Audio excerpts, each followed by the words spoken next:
School Committee meeting for April 8th, 2026. This meeting is being conducted in person and is being recorded by the Auburn Cable Television. All are welcome to join us in person at 5 West Street. All supporting materials that have been provided to members of this body are available on the Auburn Public School website, and the public is encouraged to follow along using that posted agenda. Thank you. If we could stand for the Pledge of Allegiance. I pledge allegiance to the flag of the United States of America and to the republic for which it stands, one nation, under God, indivisible, with liberty and justice for all. All right, thank you. The vision of the Auburn Public Schools is to educate and prepare students for the opportunities and challenges of a changing world. Our commitment: we will create, maintain, and support an environment that fosters a sense of belonging for all students in our schools, respecting race, color, sex, religion, national origin, sexual orientation, gender identity, homelessness, poverty, spoken language, and ability. All right, thank you. Do we have special recognitions tonight? Not this evening, Madam Chair. Okay. Can I get approval of the minutes from March 18th, 2026? I'll make a motion to approve the March 18th, 2026 minutes. I'll second. All those in favor? Aye. We do have two students here for the student report, so I'll turn it over to you guys. Hi, I'm Amalia. I'm Eve. First we have the juniors are having an in-class field trip tomorrow with their guidance counselors to help them prepare for their future as well as a college fair. Spring sports have just started up and all our teams are doing amazing and are looking forward to this great season. Students are setting up for their AP exams by having mock exams during the school day. Spring break is also coming right around the corner, and many students can't wait to get a week of vacation. Prom tickets, guest forms, and guest tickets are due on Friday of this week for all attending prom, which is coming up on May 9th. The drama and band students went on a field trip to Broadway to see a performance of Ragtime, and they're having a workshop with the cast and crew. Today was picture day for all the clubs at the high school and for officers and any trips that took place during the school year so far. And many students had fun representing. Like, I had to dress up for some of my clubs, so that was fun. And the NHS induction took place last night, where many students were there and all the other returning members, but that was really nice. And Ms. Chamberlain got recognized and other teachers retiring. So yeah, that was. Mrs. Phelan and Mr. Creamer as well, the three of us Yeah. were recognized. It was very nice. Great. It was very nice. It was a beautiful ceremony. Oh, Beautiful. wonderful. Yeah, I heard it was postponed a couple times, so I'm glad Twice, yeah. finally we're able It to snowed do it. yesterday morning. All right. Do we have any questions for our student reps? No? All right, seeing none, thank you both very much. You can stay for this boring meeting, or you can go on to do your homework or do whatever you need to do. It's up to you. Thank you. But thank you very much. All righty, I'll turn it over to you, Dr. Chamberlain, for the superintendent's report. Thank you, Madam Chair. We have no student spotlight tonight, so we would move into new business, which is the public hearing for the FY27 budget. I don't know if you want to do this first, just in Yeah, case. sorry, the order was out a Yeah. little. So is anyone here for citizens' comments? Okay, seeing none, we will go back and check. All right, and I'm going to join the team up at the podium for the budget All presentation. righty.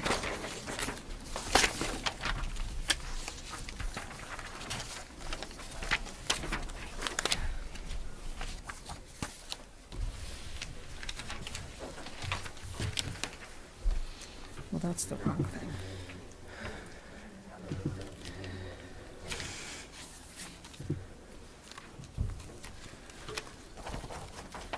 Good evening, everyone. Thank you for being here. Thank you to those who are watching. Hoping that the presentation tonight helps you better understand our budget for FY27. We have gone through Select Board as well as the Finance Committee last week.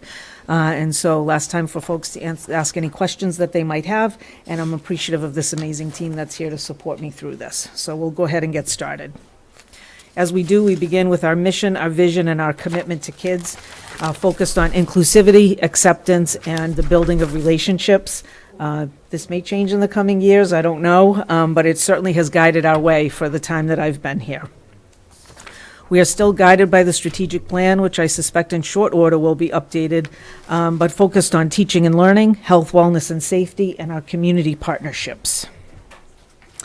The priority set by you, the school committee, had to do with maintaining appropriate and effective class sizes, continuing to focus on anti-bullying initiatives, maintaining that focus on the social and emotional well-being of kids. We know they can't learn if they don't feel safe. Ensuring our contractual obligations are met, and that our faculty, staff, and students feel respected, and obviously respecting the financial support that the town gives to us each year. We know we are the biggest part of their budget. We know this is a lot of money, and we take what we do with it very seriously. So just a few things that I'll go through related to the budget. You've heard some of this before. We've adjusted staffing levels to meet the financial needs of the town. As you know, earlier this year, they asked us to cut about $100,000, which we did do. We believe we are still maintaining the class size recommendations of the school committee with 25 or less at the elementary levels and appropriate levels at middle and high school. There's a listing here. There are 6 positions that we will not be filling in the coming year. And just recently, we learned that our Title I funding will also be cut by about $150,000. So we have a couple of placeholders for 2 staff members. We believe once we get the actual money, which comes sometimes in July, we'll be able to fill those positions with what we have left over and what we receive. But until we get that money, we just don't know for sure. And as you can imagine, there are no new positions reflected in this budget. As we do, we've used our October 1st student enrollment. Our Chapter 70 money increased by just 1%, which is about $175,000, which is not very much. We were considered hold harmless, where we get $75 per student.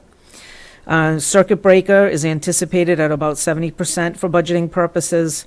We've projected our Medicaid reimbursement to be a little higher than it's been in the past. We've asked usually for about $160,000. This year we're hoping for $170,000. And again, our Title I grant funding is likely to decrease by about $150,000 due to a federal calculation determining that our poverty rate has fallen below 5%. This year, I think it's a little over 6%. So you have to be above 5 in order to qualify for all of the Title I funding. We've level up funded all our other grant funding, so the 240 grant, the Title II grants, because, again, we don't know ahead of time what we'll get for money that way. Supplies and school-based materials have been nearly level funded, and I did point out at Finance that I've said that line for 4 years now, that our supplies have been level funded, which in essence is a cut, because as we all know very well, particularly recently, everything costs more. So I just wanted to make that point. That's also impacted things like curriculum competitions, which we've not increased, yet the transportation to go to those curriculum competitions costs more, right? So you do a little bit less and look for other ways to find ways to provide that to kids. Our bus application fees will be used to offset $200,000 from this budget. And we continue to use our revolving accounts, building rental, satellite and Galaxy, preschool, music, fine arts, athletic, and tuition revolving accounts to offset this budget. We're going to talk a little bit later about school choice, hoping to fund 87 school choice spots in total, but we'll talk about that later this evening as well. As we do, we've accounted for a 5% increase in special education private school tuitions. All of our contractual obligations have been noted in this budget, but as you know, we are in the process of negotiating with our custodians, our secretaries, and our instructional assistants. Those negotiations are going very well, and I'm hopeful that in short time we'll be wrapped up with those. Oil pricing is a bit of a bear. You'll see that we have the funding for FY26, but we are part of the French River Collaborative for that bid process. Mr. Gregoire attended a meeting about that. There's a lot of anxiety about what the price of oil is going to be in the coming year. But the collaborative as a whole does have a surplus. So we're hoping that between the surplus and some adjustments in our needs, when we look carefully at what we really need for oil, all districts will benefit by having that surplus. So we may not be hit too hard with that. And we collaborate with the town for electricity and national gas contracts. So that's starting up now with the town administrator, town manager related to that. And we hire an outside source who looks at all those markets to get the best pricing for that. The rooftop arrays at the middle school and high school, along with the project in Rutland, will continue to reduce our electrical costs in FY '27. So we have projected offsets totaling $3,685,802. I did provide you again with a historical look at student enrollment. We, like many other districts across the state, are seeing a slow decline in enrollment. People aren't having as many kids as they were. Yet that is coupled with a dramatic increase in our special ed enrollment. So obviously that requires additional resources, which last year, if you recall, we did add special education staffing to adjust to that. So there were a couple of years where we had our EL students that were placed here. We got a significant amount of funding from that. That money is now done and gone. We don't have that as a resource anymore. Our enrollment for special education continues to rise, and we're seeing an increased need for very high level of care for some of our kids that's needed that we simply can't do. And as you know, we have 2 residential placements this year, which we've not had for a very long time. But nonetheless done because we just don't have the capacity to support the needs of the students. We've not heard any rumblings that the 240 grant won't be funded appropriately. We did hear that last year, but until we get that money, I will tell you that I question what will come through from the federal government.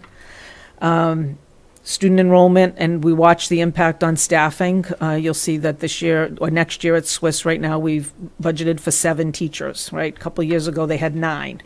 We also have a very small second grade class coming up, so we try to adjust the staffing we have based on our enrollment. Likewise, Bryn Mawr will get a 4th first grade, again, based on enrollment and the numbers that they need for that. So this year they only had 3 because the enrollment dictated that. So we try to be really thoughtful about that. Chapter 70 funding isn't final, so we'll wait and see. Sometimes in May, last year we heard late that they doubled what we were getting. That would be helpful, but we don't know that yet. And again, our utilities are going out to bid this year. So now we'll begin with the actual public hearing. Mrs. Harrington, if you would introduce each speaker, and anyone with a question can ask for a hold. But I don't see any community members here, so I'll turn it over. You can go ahead and turn it over to the next speaker. Well, I'll call up Mr. Alan Keller, the Assistant Superintendent and the preschool principal. Thank you very much. You've heard me present previously on the budget for teaching, learning, and curriculum in preschool, so I won't go into detail other than to read the current budget number for that, which is $1,101,960.37. Okay, thank you. Next, Mrs. Jennifer Stanek, the business manager. Good evening. For central administration salaries, we have a cost of $645,961.35. For central administration support costs, $1,875,994.35. And for central administration total budget, $2,521,955.65. Did it. All right, thank you. That's good. All right, next is Miss Carrie Cox, the Director of Pupil Services.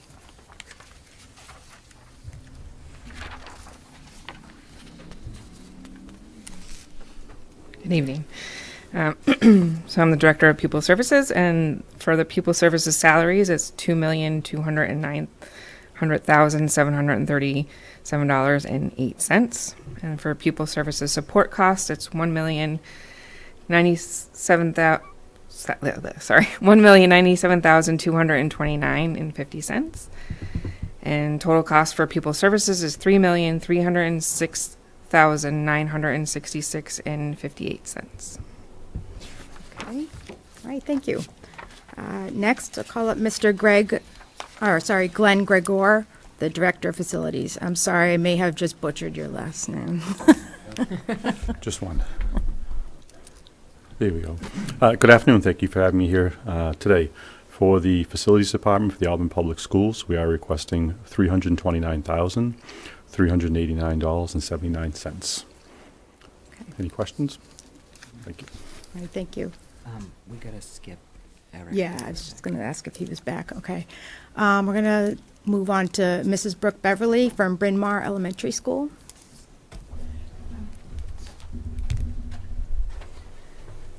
Hi. For Bryn Mawr salaries, we have $2,758,389.36. For Bryn Mawr support costs, $106,145. Bryn Mawr's total budget, $2,846,534.36. Okay, thank you. He's back. I'll give him a minute. We'll move on to. Yeah. Okay. Go ahead. That's all right. Hi, Director of Technology costs this coming year is going to be $693,054.00. Great. Thank you. All right. Thank you. Next will be Mrs. Cheryl Carlson from Packagug Elementary School. Good evening.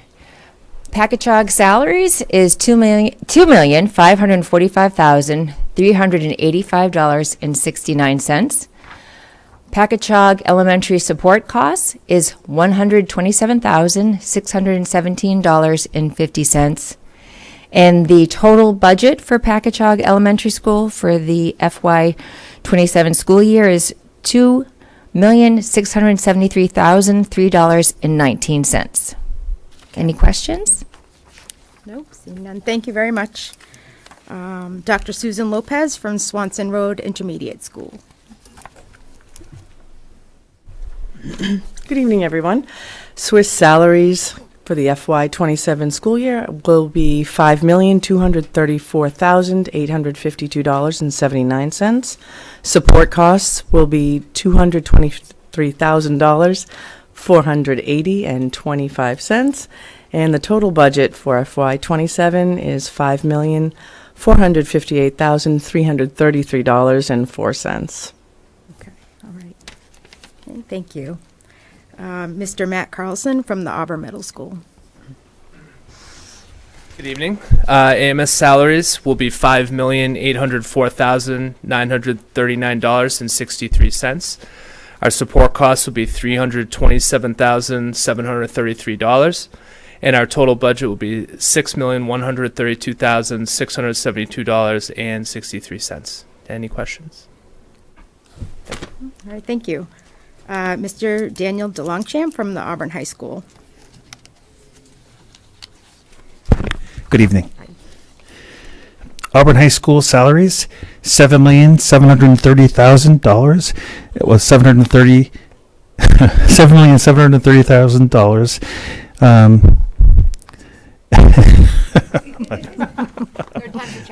My good gosh. $7,730,67.69. Auburn support costs $496,177. Auburn High School total budget $8,226,244.69. Our athletics and fine arts total costs are $659,993.32. Good job. You made it. I'm sorry about that. That's okay. None of us could do better. I know that many people think it's easy, but when No, you're it's reading those not. numbers, it is not easy. So tonight, we're presenting to you a draft budget of $33,968,107.62. This reflects a $1.2 million increase over the FY26 budget of $32,687,276. It also uses $3,685,802 in offsets, and this equates to a 3.92% increase over the FY26 appropriated budget. Just for the public to know that, when this began, we were at 4.19, even at that with some cuts. And I feel like we've tried to be a team player with the town, understanding that there are a lot of competing interests for the funds that are available. And hopefully that we have shown respect in how we have done that. So we've tried really hard to be so. So we're thankful to the support of all of you. We're thankful for the support of the community. Certainly town leadership and the town boards, finance and select board. They ask us a lot of tough questions, but they understand the support that we need and the importance that a school district plays and the value and it brings to a town. So we work really hard to make everybody proud. I'm appreciative of the efforts of all of these folks. And we'll move forward to town meeting after this. And just to remind everyone, right, history's going to judge us by the difference we make in the lives of everyday kids. So I appreciate your support. Any questions? Any questions from anyone? Can you just read the numbers again, Ms. Wheeler?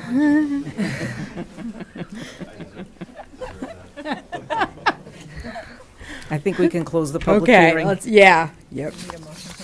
Yeah. I'll make a motion to close tonight's public hearing of the FY 2027 budget. I'll second. Okay, all those in favor? Aye. Aye, is a vote. All right. Thank you very much, everyone. All right. So thank you. So anyone who isn't here for remaining items, you are free to leave. I appreciate you coming, and thank you very much.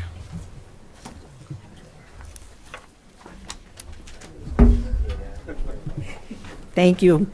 Have a good Thanks. night. Have a good night. Thank you.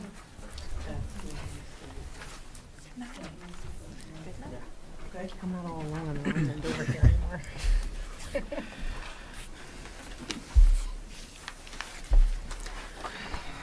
All righty, we will move on to unfinished business. Thank you, Madam Chair. So the next item up are the cell phone surveys. As you know, at our last meeting, I went through some of the data related to the cell phone surveys that were conducted with students, staff, and families at Auburn Middle School and Auburn High School. As you know, this all stems from last year's cell phone committee that was determining how we should approach cell phone use in schools. I will say that we did decide that we weren't going to survey Swanson Road School, just because of the nature of, they really didn't have cell phones. This was more of a formalization of that process for them. But Dr. Lopez is here if you have any questions for her as we go through this, but seemingly things have gone exceedingly well at Swanson Road. There have been no issues or complaints. Would you agree, Dr. Lopez? Yeah. So as we go through this, if there's anything for her, she's been willing to stay. So I just want to revisit some of the data that was shared the last time. So this again comes from the bigger survey that I shared with you at the last meeting. So in general, as you can see, our families at both Auburn High School and Auburn Middle School strongly support the cell phone policy, the no cell phone policy that was put into place. This was a question specifically for middle school, and this has been one of the issues that has been, I guess, not clearly defined to some degree. But our families say that, you know, they have enough time, and sometimes they have enough time. But there are a good group of families saying that kids may not have enough time to get to their lockers. In both cases, around 35%. What does our staff say about the school's no cell phone policy? Again, both at Auburn High School and Auburn Middle School, there is strong support for these policies. We hear that from our staff and our teachers in our buildings, and Mr. Carlson and Mr. DeLongchamp can talk more about that, but they are strongly in support of what we've done over the course of this year. How often do you observe students attempting to use cell phones during the school day? This has in large part been reported as rarely. I think we all knew going into this that they weren't going to magically disappear and we weren't going to see them. The idea of this whole thing was not to punish any kids or in any way to punish anyone, but simply to try and use the no cell phone use to make our school environments a better place to learn. Our staff, Sorry. Yep. This is from staff. Has the no cell phone policy improved student focus and classroom behavior? In large part, it's either yes or somewhat. A couple no difference, but it seemed to get better in March at the middle school. So if we can say that this has improved student focus and classroom behavior in some way, I think it shows that the staff are in support of that and that it has made a difference in our classrooms. How difficult has it been for them to support the cell phone policy in their classrooms? In large part, this has been easy to support or mostly manageable, right? So it hasn't been a heavy lift on any classroom teacher. Again, with staff, do the staff say at the middle school that they have enough time to get to their locker? They resoundingly say yes. But certainly that's something I think we can talk about. What are our students saying? So do you think the no cell phone policy has improved student focus in class? So at the high school, if you put together the yes and the somewhat, it's roughly 53%. No difference, 35%, worse, 11%. Middle school, again, yes, over half say yes and somewhat, that it has improved student focus in class. 37% really, there's no difference from before, and only 7% say that focus got worse. Do you feel safer, less safe, or about the same with having, and there is a typo in this, with having access to your cell phone? It should say with not having access to your cell phone, but I did check the survey. The survey said it properly, so excuse my typo there. At the high school, safer and the same, about 46%, less safe, 53%. But you'll see that at the high school, less safe, which is the purple line, from October to March, went down significantly, from 60% down to maybe 42% or so. And then at Auburn Middle School, again, that less safe did go down, much less, right? So it went from maybe 52 to 49%, something like that. So again, our kids are saying something related to as far as feeling less safe for some of those kids. And again, they do not believe that they have enough time at their locker. So certainly there's an issue with the lockers. So I think at this point, what I'll say before I go on is that in your packet, I did share what was shared previously with you related to the guidance from the Attorney General, the Massachusetts Attorney General, about cell phones and social media in schools. So that's something that we can talk about in a bit. But now Mr. DeLongchamp and Mr. Carlson will talk a little bit about their lens on all of this from the school level. And jump in at any time if anybody's got questions, please. Absolutely. So when we take a look at incidents, I wanted to make sure that I define the incidents in that upper definition where it was videotaping, taking pictures without permission, videotaping physical altercations between other students, inappropriate content on phones, and harassment of students. Those incidents that might have led to consequence. So in the 24-25 school year, there were 10 of these behavior-related incidents during that same time period. We tried to make sure where we haven't completed this school year that we took it from September to March. During the 25-26 school year, I'm happy to report we've had 3 such incidents. Any questions in regards to that? Okay. This chart does not indicate the 334 occurrences where we might have a phone or a student might be sent out of class for a phone. There's no consequence for that. The kids just pick up their phone at the end of the day. But so this is more significant disciplinary issues? Yes, yes. Through the Yeah. chair, sorry, do you find that there's like a significant lift for admin with teachers sending the kids out for having a phone? Or has it like diminished a little bit? Meaning like, in the beginning, did you have a lot of kids coming to you and now it's kind of slowed down a little bit? Or is it like impacting your ability to do your job? No, I don't think so at all. I think in a way, we're able to communicate with a greater amount of students sometimes even. I mean, again, we try to take a look at each one of the situations and turn it into a learning situation. You know, we might start with asking the student the why and trying to make sure that it's not repeated. In any of these situations, when you're dealing with any kind of behavior change, right, you don't want to see it repeated. So you want to make sure that whatever the conversation is, it's meaningful. So, but no, I don't think Mr. Walton's been fantastic with his support. And it has not been an overly heavy lift.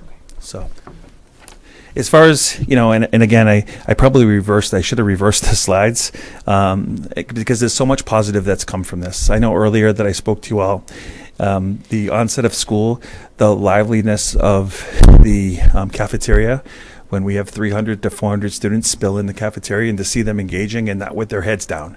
And I think I mentioned to you at one time in the past, even seeing the kids read. I don't know how they can read with so many people talking, but they are doing that. I was just recently, I think I spent an afternoon where I was in 10 different classrooms. I did not see one phone. I saw students that were more alert in the classroom. I think they were focused. There was a greater amount of participation that was happening in the classroom. And I think those were things that might have been more of a struggle last year. The positive interactions in the hallways and around the building. I can't, kids aren't in their phones. They're not. They're alert. They're not bumping into each other. They're not reading something that might set off their whole day, because all it takes is one message for us to be completely distracted. And it doesn't matter if you're 55 years old or you're 15. I absolutely think there's been an increased productivity, despite maybe what some of the students might say. When you go into the classroom, they're engaged, they're having good conversations about whatever the subject matter is, and we're seeing good things there. And then overall, we're just seeing an increase in social interactions. So I really, truly find it to be, it's been a total benefit for us at the high school. Any questions? I have one for the chair. Would you recommend that we keep the policy how it is and we just move it forward? I would absolutely recommend that we keep the policy as it is. Yes. I think 26 weeks or 27 weeks isn't enough, but I think our kids have really responded well. Chair, we've heard some talk about, and even from the data that, and I'm putting it in air quotes because I don't necessarily agree with that, kids don't feel safe. Sure. Where do you think your high school students are, why do you think they're saying that? Is it because they can't have just constant access to texting their friends and parents, or is it, do you think there's anything behind that statement? Sure. Well, right from the onset, even when we started to message kids last year, we would absolutely never, ever deny a student a phone call with home, ever. That's always an option. We have students that come down to message their families with maybe a change in their afternoon schedules. The other thing that you have to remember too, they all have a one-to-one device. Every one of our students, they have the ability to email their families at any time. I've messaged out families to let them know that that is one way they can communicate with their student. And we don't take the phones, right? Unless there's an infraction. They have the phones in their bag at all times. So when I look at all three, I know it's a big change. I'm not a clinician in the sense that to know exactly why they. I think about how much of an appendage the phone has been with students in the past, right? I mean, I've been doing this a long time, and in the past, when we've asked to have a phone be put in a table or left in an office, it's been a real struggle for some students. We don't really have that struggle anymore at all. I think they trust that we're not looking at their phone, because we're not. We're keeping it safe and we're returning it. We've not had one incident where we've lost a phone or a phone has been broken on our watch. And I just think I think maybe some of the response is the fact that they just don't have that ease to communicate with somebody, whether good or bad. So what I'm hearing is they still have access to their parents. They can email. Oh, absolutely. I would never. Lots of emails from my kid. Yeah, they have our main office. If it's something that's private, they have my office or Mr. Walton's.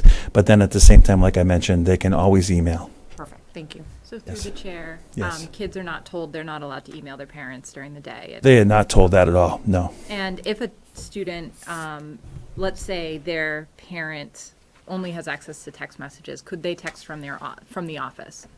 So come to the office, say, let me text my mom, and then I'm shutting my phone off and putting it away. So we've worked with individual situations like that when we've had to. We have one particular student that there's a real strain with communication. So we do the best we possibly can to work with that student to make sure that there's communication. Okay, great. Thank you. Yes. Any other questions? No. Okay. Thank you very much. Thank you. Thank you. All right. And actually, if I can add to that, oftentimes when we'll do the same thing on case by case basis, but a lot of times, sometimes parents they hit us to voicemail when we call. So that text message is actually a real quick thing. So we just bring it down to the office and do it. So it's actually worked out well. It's usually for a ride or some after school activity. So our discipline data. So we've tracked it. We have a referral submission form that we put through Google. So we've been doing this for about 8 years, but I pulled the data from 23-24 up until today. So as far as what I did was I went line by line, looked at every incident that we've had around cell phones and backpacks and or lockers. Specifically with the cell phones, these were not just put it away, it's out These were incidents of videotaping in the bathroom, videotaping teachers, texting to go home instead of going through the nurse, which is proper channel. A lot of students don't like to visit the nurse's office, so they go to the bathroom, they'll text, things like that. So we had 55 of those, plus backpacks and lockers. Initially, we were seeing students stealing, playing pranks on each other, stealing stuff out of the backpacks, pulling on the backpacks as they're walking down the hallway, because they're enormous, and middle school students carry everything that they own. So as we've, and it's pretty much, our data is pretty consistent from year to year. We do have different groups of students with different personalities over the years, but it's relatively the same.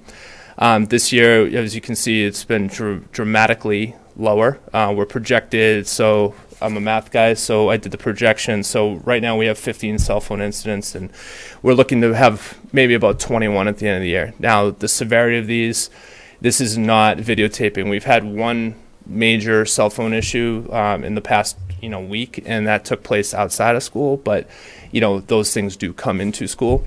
But as far as the school day, the incidents have been second offenses. Basically, we've had to bring them down to the office and hold them in the office because that's our second time policy. First time is off and away.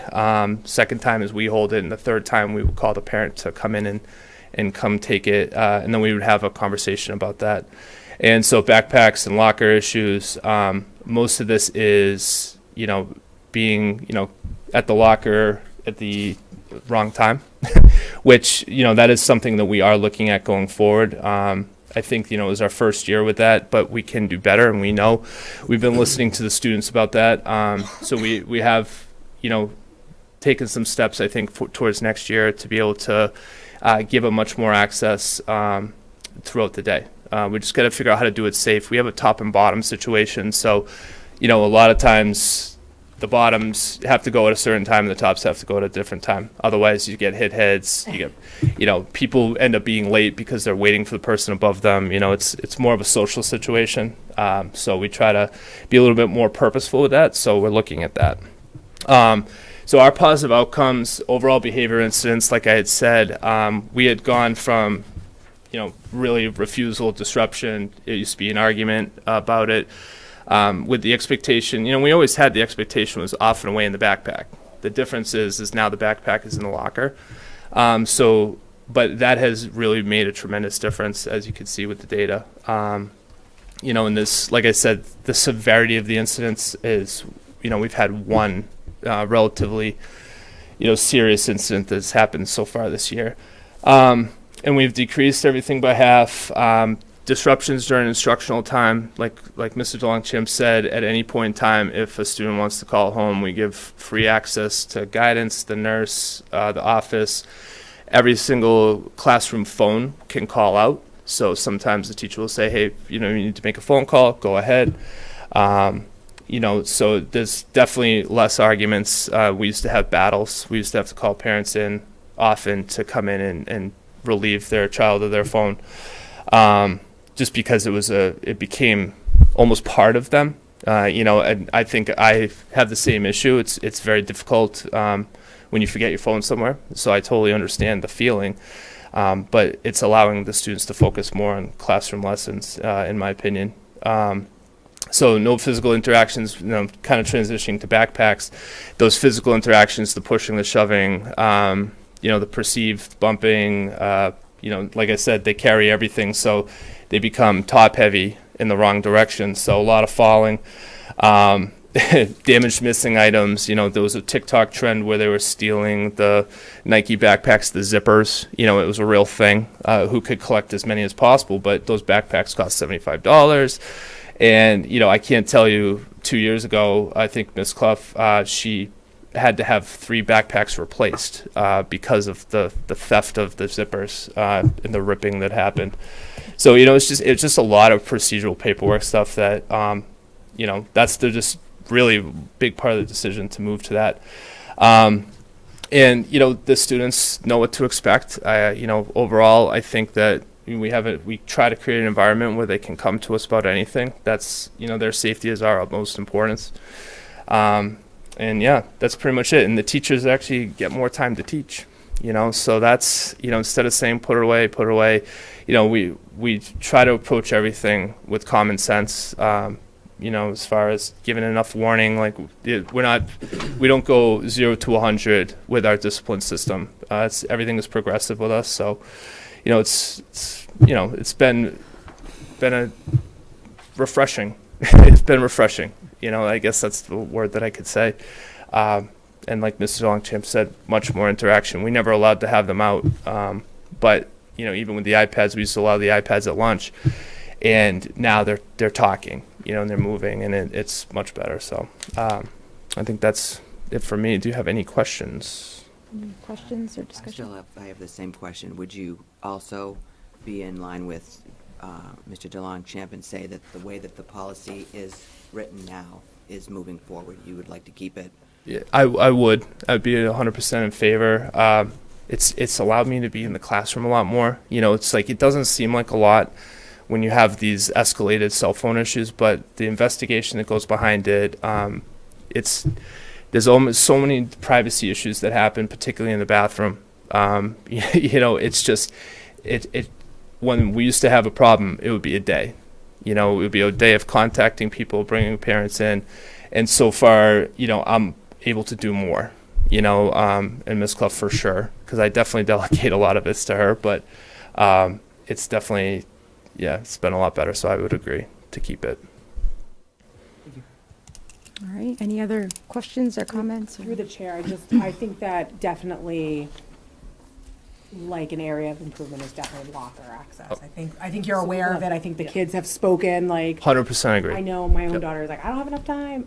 You know, again, I'm a teacher, so I do see, like, both sides of the story, like, but I think we just need to maybe try something different with the lockers. But I think seeing that both you and Mr. DeLongchamp, like, really feel that the cell phone policy should stay as is tells us something.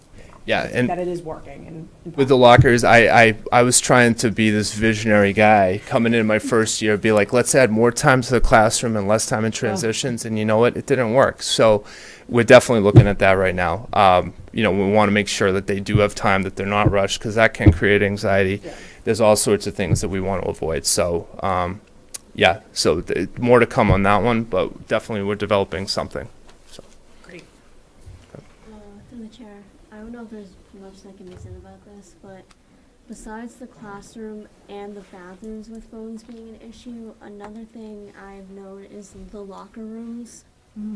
Because at our school we don't allow phones in the locker room, but high schoolers, you know, they're not going to listen.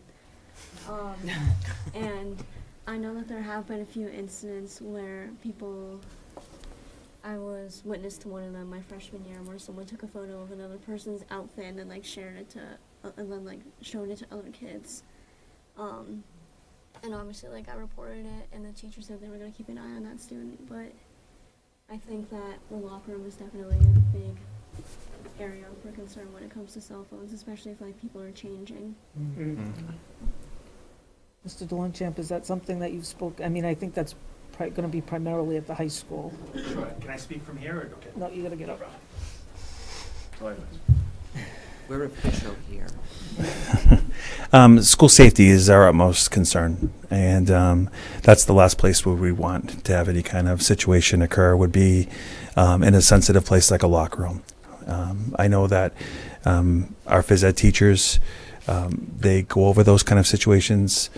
While I can't remember exactly how that particular situation with you, Piper, that you expressed, how that all came down with an investigation, I know that those things are all looked at case by case. And I believe that all three phys ed teachers make sure that they are in the locker room as much as they possibly can be after phys ed classes, and have gone over those kind of rules. Those are built into the syllabus now.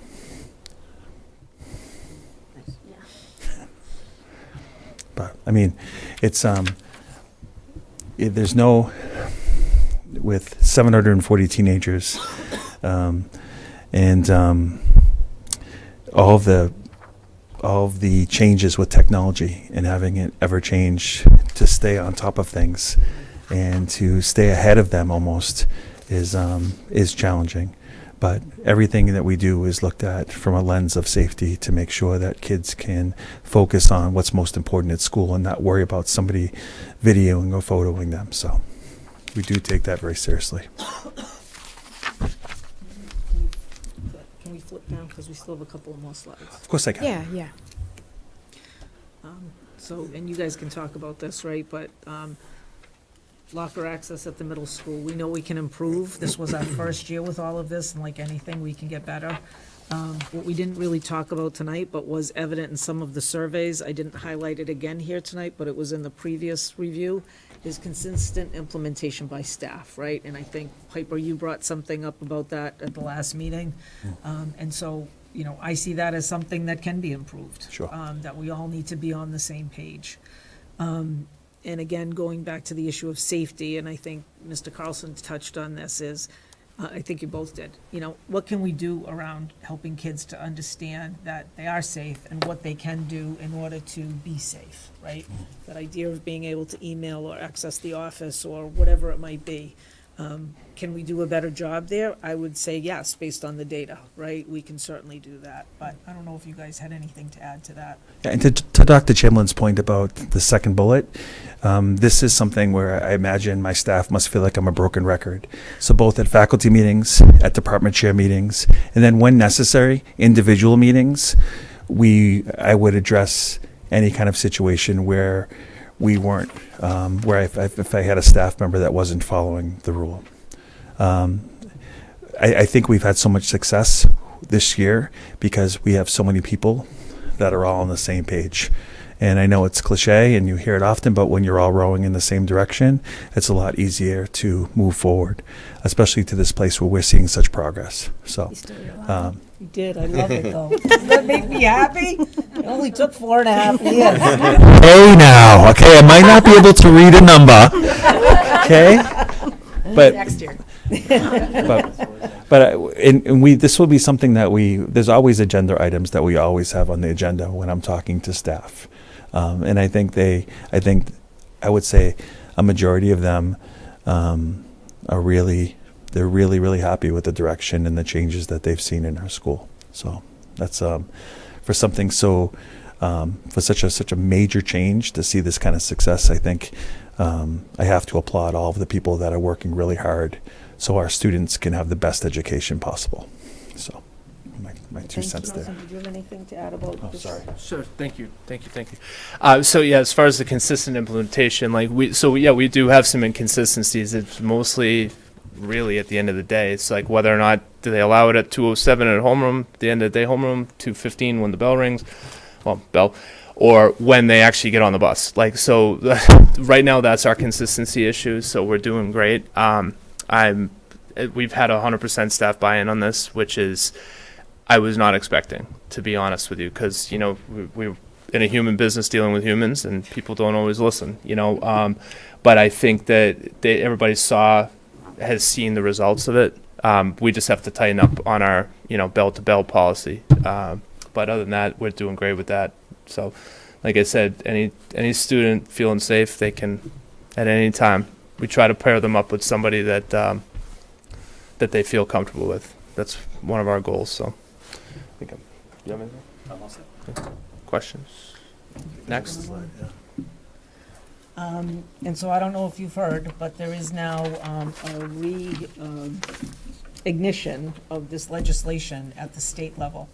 So when we had started talking about this, the legislation was in the Senate, and the Senate had moved forward a cell phone bill to the House. The House did not make any movement on it until just a couple of days ago, where Governor Haley came out with her recommendations for cell phone legislation, which seems to have been supported widely by the House. Now, because what came out of the Senate last year and what's in the House now are different, it has to go back to the Senate before anything is final. They have to come to some kind of agreement. But the legislation affects all public K-12 schools, restricting cell phone use during school hours, including breaks. So that was something I think that in the surveys we got back, that some kids were like, oh, can't we have it at lunch, or can't we have it during passing time? Now, how this legislation will actually play out, we don't know, but it seems like that's something that they're going to be looking at. obviously exceptions for students with special needs or medical requirements. It does mandate that the Department of Elementary and Secondary Education issue guidance with plans for a pilot program to test rendering devices inoperable. So that would be things like the Yonder pouches. I did recently see something that Watertown had piloted called the Doorman. So it's, and how it works, it is beyond me. But there's like a credit card that the kids swipe their phone on as they enter a classroom, and it renders their apps inoperable. The phone will still work, the actual, to make a phone call, but it will not, they can't go online or anything. What I would like to say is I know that our situation has not been perfect, but what these folks have accomplished at these 3 schools in 1 year without spending an additional 5 cents to do it, I think deserves a compliment in a big way, because we know that many schools in our area spent a lot of money on the Yonder pouches, and many of them have fake phones in them, or just the cases in them, and they buy the magnets and they open the pouches. And I wonder about this Doorman, if there are other tweaks with that, right? Because even at that, if they're saying you can't use it during breaks, well, the Doorman is devised to be done in each classroom, so what happens in the halls? So I don't have a lot of information about that, but seemingly there's going to be something, but I just can't, I will tell you, I was the biggest one with anxiety about what these folks were gonna face in the first month of school. I thought they were going to be running like crazy, trying to keep up with the issues with phones. And I think that speaks to our kids and our staff, that didn't happen, right? There was a beginning to all of it that was a little, busier than usual, but they weren't overwhelmed, they weren't flooded with things. And we did it all with some really good planning, I think, some really good implementation, lots of great support by the kids, by the staff and the administration, and we didn't have to spend $35,000 to do it. So I had to take a moment when I see that they're testing things like this, because what you wouldn't want is for DESE to say, well, now you have to do this, right? Because you've gone back from trying anything. Again, their purpose is to improve student mental health, reduce exposure to harmful content, and limit distractions. But they are hoping that this is going to be in effect this fall. Now, I've not known the legislature to move that quickly. I think, don't they go out on some 5-month break or something? So whether or not that will happen, I don't know. But what I thought was interesting is that it hadn't died, right? Because we kind of hadn't heard anything about it. So that's still in process. And so I think next steps, these folks will be coming to you at the next meeting with handbook updates, which I think is the place that this information would most naturally reside, just like our dress code and other things around things in schools. And so we'd certainly be willing to hear from anyone, things that you'd like us to be looking at. I think we've heard resoundingly from these folks that they're happy with how things have gone, but I don't know if there's anything you'd like to share, and certainly we could consider that over the next couple of weeks to implement into the handbooks. Through the chair, just a few things. I just want to clarify, I think some people thought I wanted students to be allowed to use their cell phones during the day. I absolutely do not think students should be on their cell phones or have their cell phones during the day. My biggest concern, and why I will be honest, 50% kids not feeling safe is not okay with me. And that's not something that I think we have enough information at this point to go forward with. I just, as Dr. Chamberlain said, you can't learn if you don't feel safe. I don't talk to a lot of high schoolers as of yet. I'm trying. I was trying to chat with someone at the baseball game yesterday, and I will continue to try to hear from what they have to say. I'm hearing from a lot of kids, if there is a school shooting, I want to be able to text my mom. And as adults, we know that school shooting is probably not happening, that it is a very rare occurrence. These kids' brains don't work like that because it's not developed enough. And I think, since kindergarten, sometimes pre-K, if they've gone to our pre-K, we have told these kids, this is what you do in the event of a school shooting. This is what you do in the event of X, Y, and Z. And to then say to them, you can't have your phone on your person, that's just what I've heard. And again, I only coach middle school. I only teach middle school CCD. So that's what I'm hearing, and that's why that's my biggest concern with having them away from them, from their person. I think they need to be off. I think they need to be away. I just can't comfortably be okay with 50% of our kids not feeling safe. And I'm the first one to roll my eyes and say, come on, the school shooting's not going to happen. Kids' brains are not there yet. And we've been telling them yearly, this is what you do in the event of a school shooting. This is what you do if an intruder gets into the school. Very important to do that. So that's just where I stand. But I do want to clarify, I don't think kids should be on their phones during the day at all. The only thing is, like, if that child who I have to get in touch with my parent, can I go to the office, text them, and then shut my phone off, or email? That's fine. I mean, I know, like, my email, it pops right up. I do know some kids don't think they're allowed to email their parents during the day. So maybe that's something we should clarify with them, if they are allowed to email. But, so that's where I'm standing. In that, if I can, through the chair, when we talked about some things, ways to educate kids, right? Could we maybe do a better job about exactly that, right? To let kids know that they can email their parents during the day. And many, many do.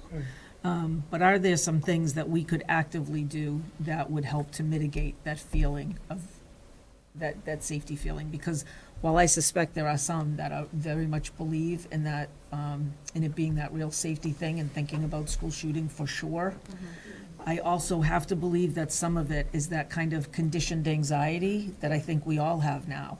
When we get someplace a half hour away and realize we left our phone on the kitchen table and we're like, oh my God, I don't have my phone, right? So there's got to be a piece of that in some of this. Yeah. Certainly not all of it. So I agree that, perhaps there are some things we can do to help with that understanding. That angst, yeah.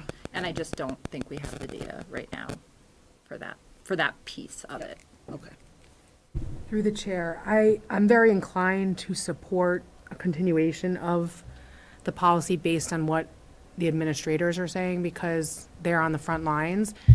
At the same time, I do understand what Dr. McCrillis is saying. And I will say that I have seen it. We've had, where I teach, we've had a fire drill like at 2:00, where everyone just has to exit the building, and a student comes up to me hysterical, I left my phone in my locker, what am I gonna do? I'm like, you are going straight home to your parents.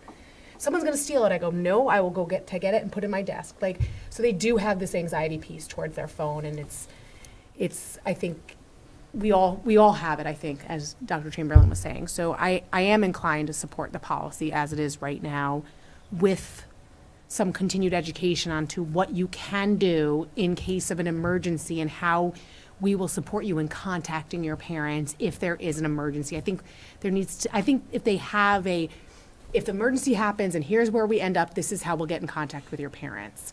I think that might make them feel better, knowing that there's like a method. Or through the chair, having them figure out a Yes. way, right? I have my iPad, I can email Yes. them, and let's teach our parents how to have it, like, I don't know how, but my Gmail alerts me right away. Maybe that, I think some more focus groups with kids. I think, me talking with my 7th and 8th grade basketball players isn't exactly formal, but figuring out, their thoughts on it. Because the high school, some of them are saying they don't feel safe there, but they have them on their person there. So I think we just need more info. So I think having like a flow chart of, if there is an emergency, this is where we end up, this is how we will get in contact with your parents, like here are the methods, because if there's an emergency in district and Dr. Chamberlain sends out an all call, every single person is going to get that in multiple ways. Parent Square, all call, there's so many options. So I feel like the kids knowing that, like, don't worry, you're not gonna be left in the middle of the road on Route 20, you'll be fine. I think that'll ease some fears. So, through the chair, if you don't mind, I don't want to cut you off because I know you also want to say something, but when we first did this cell phone policy, I had some reservations for the lift that they were going to do. I hoped for the best, correct? And I just went, they'll let us know. It'll be fine. We'll have to revisit it. We'll, shoot from the hip and just figure out, all right, this didn't work, let's tweak it, whatever. And what I have heard today, what the data is showing us, is that there's room for improvement but this was a pilot, right? We just said we have to, Desi says we have to do something. What's something? Yonder pouch is $35,000. Let's not go that route. How can we do it? And the lift came from our frontline staff members. And it seems like right there, we have a very good building block, right? So moving forward, when you're talking about improvement, a do's and don'ts list, you know me and my lists. You can do this. This is what is allowed. If there is an emergency, this is what we're going to do. This is what you should not be doing. This is behavior that is not allowed, tolerated, however we put it, right? So I think we have a really good foundation because we had the kids. We listened to them, right? We had the student spotlight of the students coming in, talking about their digital footprint. And these were your students, Mr. DeLong Champion. They were like, I don't want social media anymore. I am unplugging. And for a 17-year-old, plus or minus 17-year-old, to say they're going to unplug from social media, I literally sat back and I went, okay, all right, tell me more about your feelings on this. Like, this is a very volatile little thing because you have the extremes, right? But when you can argue both sides, that's when improvement, when you come together, right? Sure. So, through the chair, I think that if they are ready to lift, then let's build and improve on what we have. Like through the chair, I was just thinking one of my kids has, they must have an assignment in one of their classes to email me. Do that day one, in sixth grade. This is how you email your parents if you need to get in contact. Right. Something. I mean, the sky for improvement, through the chair, sorry, is going to be wonderful because the kids are going to tell us. They're going to be able to say, hey, this is working, this isn't working, right? I mean, the locker time, it's already there. We're going to improve on that. We're going to find a way. It's many pieces. How do we streamline it? It's going to be great. I miss the skinny lockers at the old house. What I would say, Dr. McCrillis, is first I would welcome any conversation. I do think we learned an awful lot from our, I don't know how to label this, our gas odor day. As far as like the impact on the community, the amount of communication that came out between Dr. Chamberlain and myself to the community, how our kids responded and reacted, and I would be happy to have that conversation with members of the team because I do think we learned an awful lot. I do think this was, as much as maybe as an adult, there might be some people that don't think this is like a monumental lift this year. I do look at it as in the lens of like a 15 or 16-year-old. Or like my daughter told me, like who's 18, 19, that I was crazy even thinking of something like this, and she was not happy with me. I was with her on that one. I was like, oh my, you know what? We're gonna let the professionals handle it. With any rule change, and don't, I mean, the kids' safety, my feelings for the kids, first and foremost, and I want them to feel good about learning. But I do think the whole thought of like something that they've had where they could have at any point in time, and somebody's saying, now you can't have that. I think for some kids, they look at it as like, wow, I think they look at it like, what does safety mean? And maybe some of those focus groups to listen to some of the kids might prove beneficial. But I can absolutely say that we do our very best to keep our kids safe. And I agree. I think kids are safe. I think it's the feeling of not being safe, which is, maybe where the focus groups can come into effect to try to figure that out. Sure. So I don't think we're looking for a vote. We're not voting on anything, but I mean, it seems like we should go forward with the student handbooks, with the policy the way it is, assuming that you will focus more on the focus groups and reassuring kids that they're safe and what they can do in an emergency and things like that. Each year before we prepare for the school, tough night for Dan tonight, I'm sorry. But each year, we're always, and I had this conversation with Dr. Chamberlain today, we're always revising, reflecting, re-looking at things. Just because something is in place, I mean, things change. Our communities change. Our students change. I think, as Mr. Carlson mentioned, there might be something that you put in place that you think is a good idea, and it might be a great idea, but it might just not fit.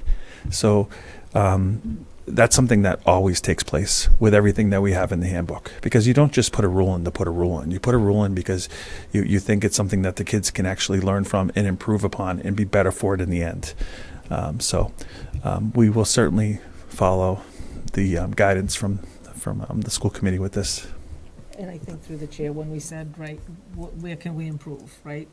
The middle schools continue to look at the locker issue, right? And I think we'll continue to do so. That idea of consistent implementation for me is really important, right?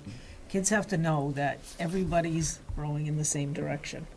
And then I think just that takes away some anxiety for them, right? If they know that the expectations from one place to another are the same, that helps kids. I think it helps everyone, right? When you know what to expect related to this.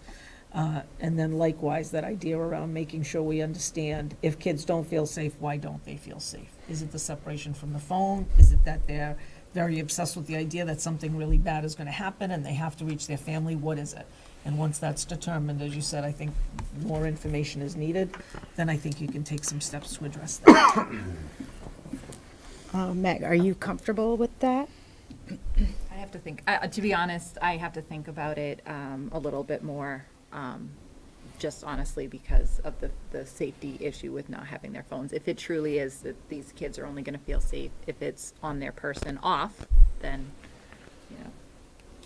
Yeah, I don't, well, I'm moving on to greener pastures, but my look at it is that once you let that genie out of the bottle, it's going to be really hard to put it back in at the middle school if you let them hold their phones on them. I mean, I feel like all of the work that you did all year to get to this point would just kind of be washed away. It would be,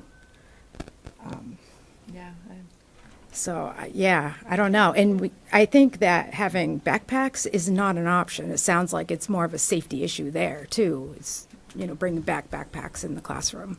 Yeah. Through the chair, just someone who had started her teaching career when there were no cell phones for students and whatnot, and, moving forward to today, I just feel like part of this, and I think we need to dig into that piece about why don't they feel safe. I think some of that has got to lend to the world we live in today, that kids are also exposed to much more and see what is happening in different places and things and the terrible things that happen. So cell phone or not, I think it's just the world we live in today is scarier than 20 years ago. Well, I mean, I always say the scariest thing I had to deal with was the bus evacuation, and that was only because I was the tallest one in the class, so I was the one who had to get out of the back, and all the kids jump off of my shoulders, which was awful. But now these kids are doing Alice training and Alice drills, and that's why I really have to think about this a lot, because I don't want to make these thoughts when I never had to go through it myself. I've never had to go through an Alice training. Not once. Not as a student. So I just don't think I have that knowledge where kindergartners are doing this. What is that doing to their psyche? Never mind the fact that you're right, all over the nose, everything. It's just they're seeing a lot more, and I just want to make sure we're doing right by them. And just through the chair, I think from a teacher perspective, I will be honest with you, if I told my students they could have their phone, but they had to be off and away, I would spend more time dealing with put your phone away, turn it off, put your phone away, turn it off. I mean, I have kids that can't even handle having Jolly Ranchers. Right, but Or I don't there's 20 think, of them in their mouth. I don't like the idea of making 50% of kids anxious over disciplinary things where it's not 50% of the kids who would be quote unquote breaking the rules. I think we have to give a little bit of substance to the kids who don't break the rules, who put it off in a way from day one. And I think we have a lot of those kids. I'm not all, but as you know, I hate the idea of everybody because of a select few. And I don't know, I'm sure you're in a classroom, it's not like every single kid's like, okay, Miss Rayfield, whatever you say. There's some, but There's they're a not few. all. Yep.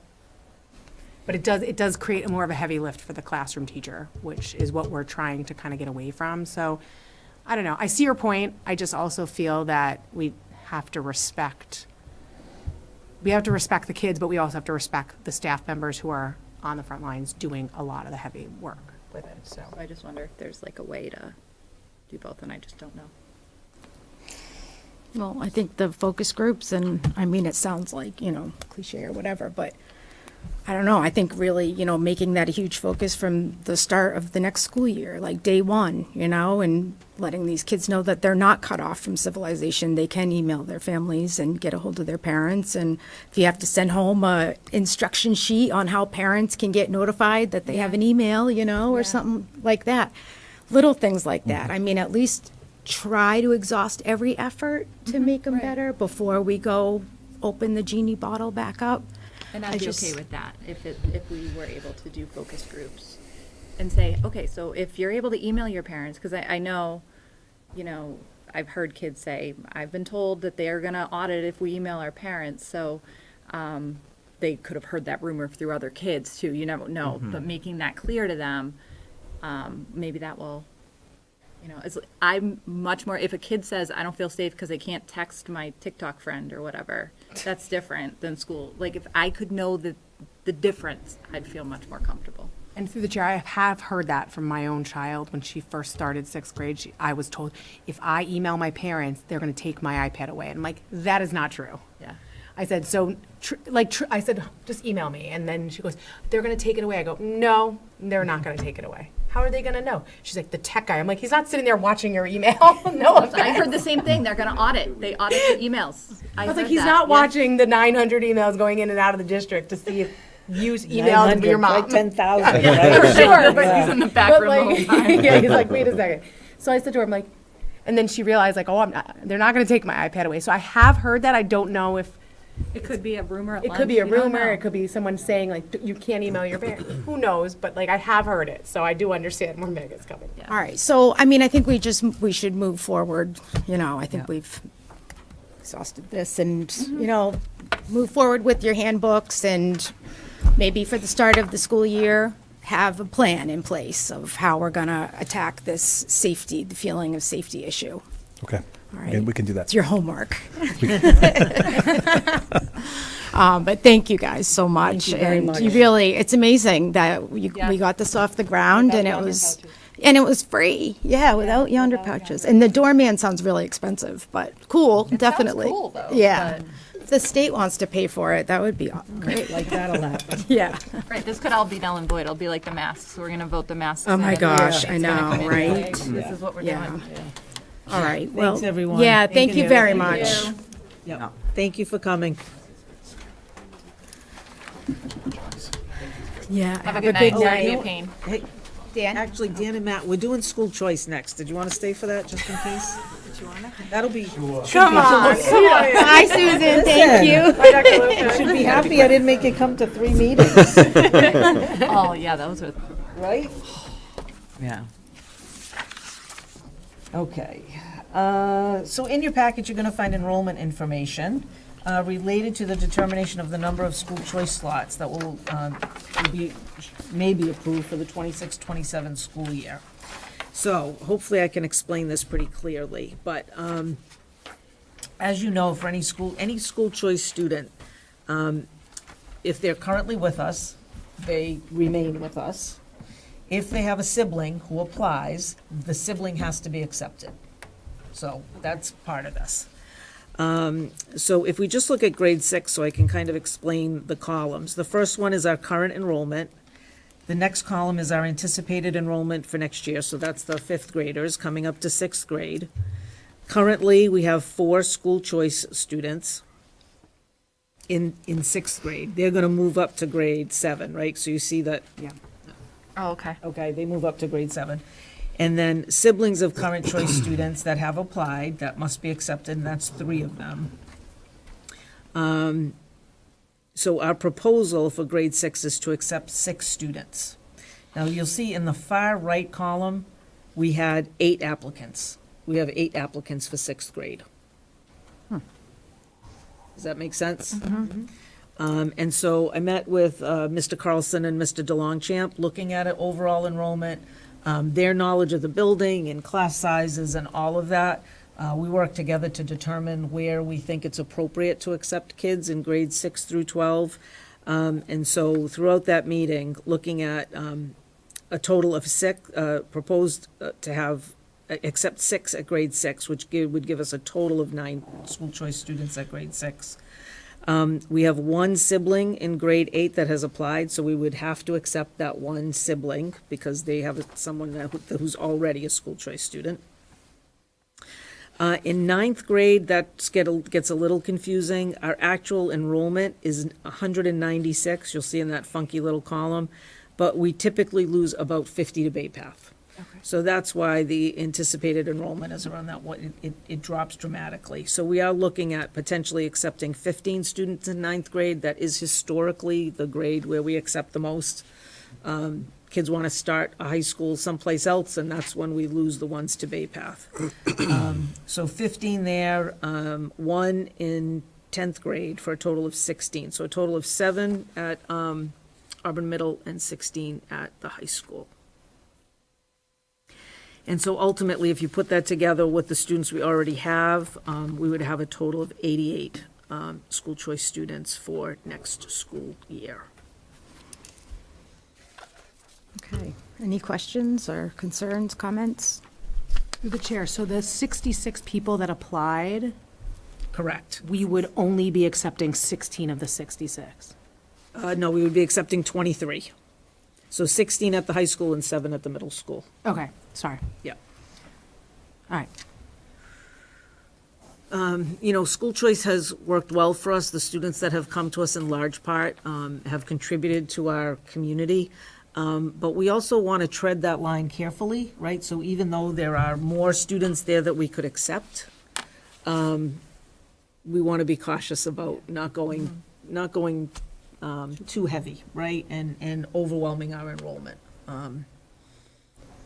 So again, I rely on the 2 of them to kind of help with that decision. They know their buildings best. And so in collaboration of them, that's where we landed for 26, 27. Through the chair, is there a reason why we don't accept anyone in 11th and 12th grade, or is it just size? Well, normally it's size, so if you'll see, we're at 180 and 185 already for enrollment, so that's pretty good, so we normally don't. It tends to be unusual a little bit, like, it's an unusual year to have 10 applicants for junior year, but it just seems like a more natural progression if they kind of start at freshman or sometimes sophomore year, and likewise at 6th grade. Okay, just curious. All right. And I am going to say that I don't know why our numbers are wrong here, but Yeah. in this recommended motion, it should be 7 at the middle school and 16 at the high school. All right. You got that for the motion? Yeah. I'll make a motion to approve 7 school choice slots at AMS and 16 school choice slots at AHS as recommended by the superintendent. Second. All those in favor? Aye. Aye. Okay. Thank you. All right. We'll move on to the policy subcommittee. That would be Sam and Steph. Turn it over to you guys. So we are on our 3rd read for AC, non-discrimination, ACA, non-discrimination on the basis of sex, and FFA memorials. There have been no changes to AC, ACA, or FFA since last meeting, so. All right. Do we have any questions or concerns about the 3rd read? All right. Can I get a motion to approve those, please? Make a motion to approve the updates and changes made to policy AC, ACA, and FFA.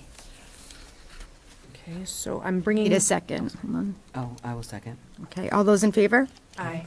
Through the chair, can I? Because I'm on the subcommittee? Yeah. Yeah. Okay. Yeah. I just, Yeah. random It's a thought. good Okay. question, but. Good. Yes, I second. Yeah. So I'm also bringing forward to you today the next round of policies. These are EEAA, which is eligible bus riders. And you can see the changes in red and the changes crossed out. And I want to just thank Mandy, Beth, and Jen for dealing with the emails back and forth, trying to fix these. There's EEBA, which is the Auburn Public Schools multi-function school activity vehicle use policy.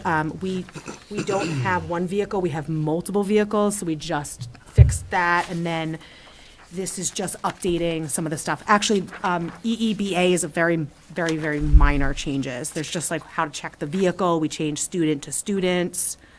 So that's very minor changes. And then EBC has some, with the emergency plans, this is some larger changes based on MASC. And there's EDC, which is a minor change to wording as well. And then finally EDC 1, which is the authorized use of district-owned vehicle. And this one did need some more substantial changes based on old language. Like we don't watch a Drive Safe DVD anymore. So we had to make those larger changes. So that's for first read. So any questions on those? Do you have any You guys questions? can go. Yeah, you I'm guys can sorry. go. I got so used to you being here. You guys can go. I'm sorry. You can stay. Thank you again. Stay, it's really Thank fun. you. Have a good night. Do we have any questions or discussion for Sam concerning these policies? I think they look good. All right. And then I, just in thinking about like the policies that are coming up and when Steph and I meet on the policy subcommittee, we're finding that a lot of them are like really minor language changes, like changing school district to school system, changing parents to parents and guardians, changing pronouns instead of the superintendent consistently being a he or a she, depending on the policy written at the time. We're asking to have permission of the board to change pronouns and policies for consistency, like changing he, him, and she, her to they, them, without bringing each policy along forward for like minor grammar and wording changes.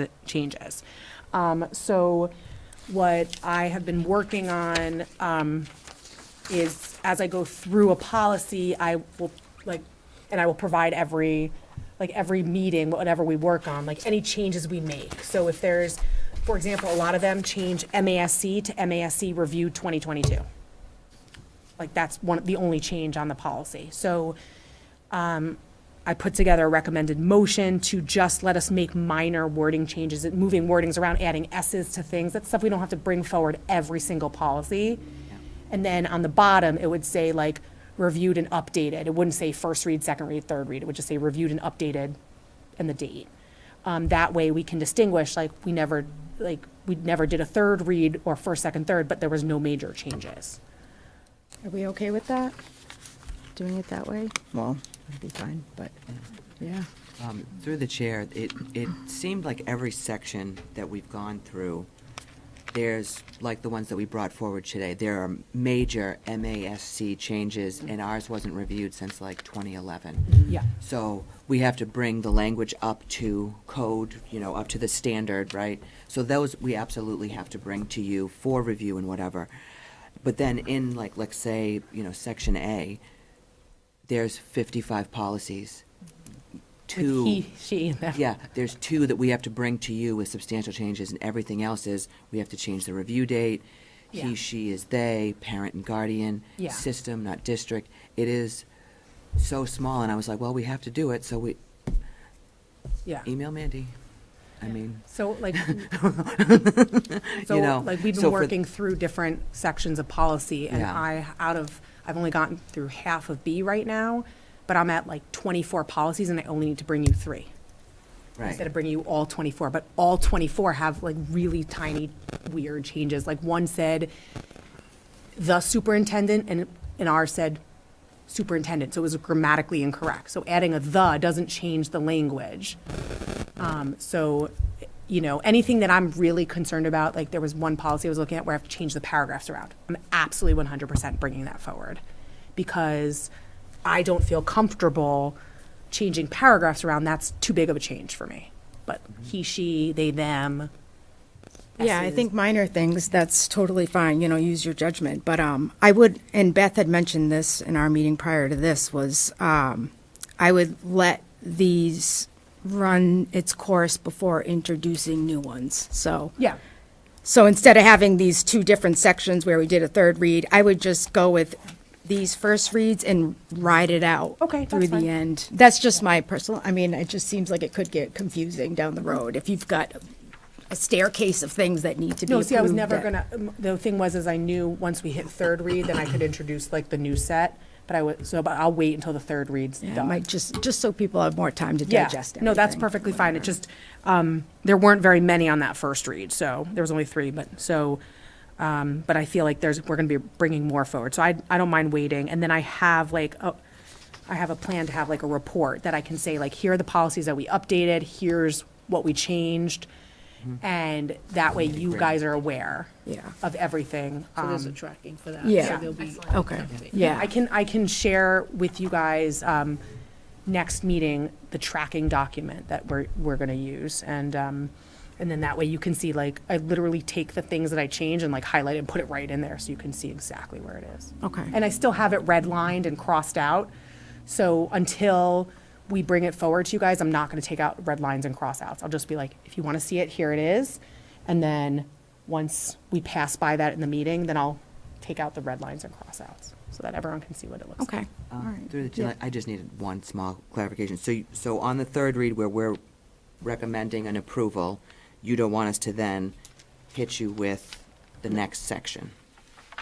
You want us to bring it to the next meeting. Well, I mean, I think, like, you've introduced these ones, so I would just, the next meeting, stick with these ones. Oh, yeah, no, we're not, no, That's what I'm Okay. saying. Yeah, And yeah, don't yeah. I'm introduce- just No, saying, no, no, like, no. at the third Okay. read is when we're gonna bring the next Yes. batch. Oh, gotcha. That's what I Okay. meant, like, at the third Yeah. read, I'll bring forward Okay. the next set for a first read, just Okay. so we're not confusing, yeah, and that would be And confusing your for me. call too, so, I mean, if Yeah, it. that's fine with yeah. me. Yeah, Yeah. that would be Yeah. way too confusing for me, because I'm trying to remember, like, what I did, I Yeah. have, like, notes everywhere. That's perfect. I think that's great. All right, so why don't we get oh, no, do we need to? You need a Yes, motion. we need a motion to approve those policies. I'll make a motion to grant the policy subcommittee authority to make substantive editorial revisions to district policies for consistency and clarity. These revisions include but are not limited to updating pronouns to gender-neutral language, standardizing terminology, and making minor grammar and wording corrections. These changes may be made without bringing each individual policy forward for separate approval, provided no substantial policy meaning is altered. The policy subcommittee will provide monthly updates to school committees summarizing these revisions made. I'll second. Okay, all those in favor? Aye. Aye, and it's a vote. Mine is not updated, that's why, I'm like, where is she getting this verbiage? This is amazing. You know, it's I like- just thought of it. I know, you're so smart. Oh, my word. I'm like, she's brilliant. Okay. All right, great. Thank you. Okay, it is a vote. All right, we'll move on to, there's no teaching and learning report tonight. No PowerPoints. So, Mrs. Stanek, I'll turn it over to you. All right, so I'm going to provide the Auburn Middle School student activity update on the ongoing work. So in front of you is the sub-account listing. Those in gray have already come through the school committee at the last meeting. And today I'll talk about the ones in white that we have met with all of the student activity sub-accounts for Auburn Middle School. And all of the balances have been verified with the club advisors, the grade level representatives, as well as the student activity treasurer at the middle school, as well as Mr. Carlson, the principal. So the first one that we can review is 6th grade. So it has a verified balance of $690.37. And as discussed at the last one, the 6th grade and 7th grade and 8th grade teams used to have names, and so it does make it a little bit confusing, so just stop me and ask any questions. So it started with the Sharks team, which was the former Pearls team. Again, the beginning balance of $289.06 was not verified prior to 2019 per the auditor. And so the true balance to carry forward was $289.06. Now, the other half was the Stingray, which was the former Sapphire team, and their beginning balance was $213.99, which was not verified prior to 2019. Now, here is the Sharks. So we carried forward from the first page the $289.06, and then there was a prior business office adjustment. There was a carry forward error when I was doing the formulas for this, and I did remove the prior business office adjustment as there was no backup for that. So the true balance stays at that $289.06 for the Sharks team. Now we had the Stingray team, so this was part 2. They had $213.99. Again, there was a carry forward error. I did remove that prior business office adjustment and stays at that true balance of $213.99. So there was no evidence of that. There was no evidence of that prior business office adjustment, and it did not show in our accounting system. So now, in the 22-23 school year, the Sharks and Stingrays are combined. Those were their ending balance. So putting together the 6th grade team for one combined team, the true balance of $503.05. Move to the 2003-2004 school year. All of the transactions are accounted for through our accounting system. There is no variances. The true balance is $285.65. Last school year, there is no variances. There was one adjustment that's highlighted in yellow. An adjustment to the deposits was, in fact, a bounced check. So that was taken into account. There were no variances. So at the end of FY25, the true balance for the 6th grade team was $690.37.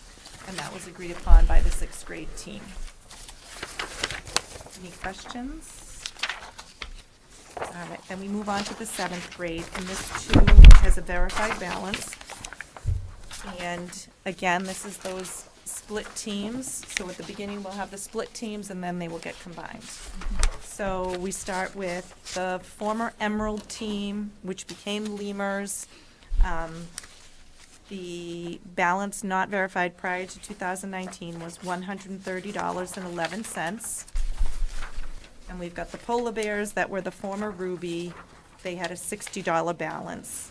Again, not verified prior to 2019. $60 is the true balance. They stay split here. So we're looking at the first balance of $130.11. So there was a prior business office adjustment that was in fact verified. So then there was an AA transportation withdrawal that was not in our accounting system, so that was put back into their account. And then as we look in, it's highlighted in July here, they had done this move to the next school year. So June 30th is when their fiscal year closes, and they had put July here, but then they said, nope, that needs to be moved to the next school year. So that was done by the prior business office. The total variance here was for $1,004.84, which puts their true balance at $351.38 for part 1 of 7th grade. Part 2 of 7th grade, when I was working on the Polar Bears, they had started with the $60. There were formula errors that have been fixed in my audit. And then again, there was this AA transportation of $1,022.76, which was not in the Munis system, so that should not have been charged to their grade level. The other thing was, there was this deposit at the end that should have been given to Phoenix. And so that was put back into the Phoenix, and the total variance is $194.76. So part 2's true balance was $417.27. And who's the Phoenix again? The other team. Phoenix is the other team. The 7th grade. It says 7th Pol- grade, sorry, 7th grade team. 7th grade team. They were the starts Lemurs off and the with- Phoenix. Yeah, it says Polar Bears and Lemurs. So Phoenix is 6th grade. right? Let me just go back. Let me Yeah, tell it's you when not- this. It's not, it's a different team. For me, Phoenix was like, Was what, 8? We need a Yep. flow chart. Well, let me are tell you, this ridiculous. was extremely, and this is why there were so many problems and errors. So Phoenix is another, one of the teams. It had to be 8th grade. Yeah, 8th grade. So it was 8th Which grade. we've already looked at. Which we had looked at last time. That already went into Okay, so that's all, Yes. okay. That's been already accounted for, so I forgive me, I literally should have rem- written Yeah, that's okay. 8th grade there Okay. and in the flow chart. I remember the 828, and I was just like, this is not Phoenix. No. I've heard it, though. Okay. Yes. Okay, great. Thank you so Yes. much. Sorry. Continue. All right, so now, when we come to the 2022-2023 school year, we now combine the ending balances for the two parts, and we go through the errors. When they did a deposit amount, those, in there, you can see the highlights that there were missing deposits of $216 and $265. There were deposits made in our accounting system to the, let me just make sure I'm saying the right one, 7th grade class, and so those have been credited to their class. There was, again, they would make the adjustment to subtract when there was a deposit difference. That $12.96 was really a $12.60 deposit, but they noted it differently, so it did wash out. But I just needed to note that because my deposit in my accounting system says $1,260, not $1,296. There's that $36 difference. So the total variance gave them $481 in missing deposits. So at the end of this year, their true balance was $1,204.60. We carry that forward to the 23-24 school year. I'm sorry, hold Oh, on. yep. Hold on, just one, I'm so sorry, through the chair. Don't apologize. So, the missing deposits is, the system that you were working on, it said that you had a deposit of 216 and 265, but there's no receipts on it. Is that correct? I have the receipts in my office for that. They didn't note it on the spreadsheet. Okay, so this is plus. So Got that's it? a plus. Yes, that's Yeah. a plus to them. That's why I just Yep. wanted to make sure. Yep. All right, so 23-24, we carry that true balance over for the beginning balance of $1,204.60. All of the transactions on the spreadsheet are accounted for in the accounting system. The true balance at the end of the year is $1,617.45.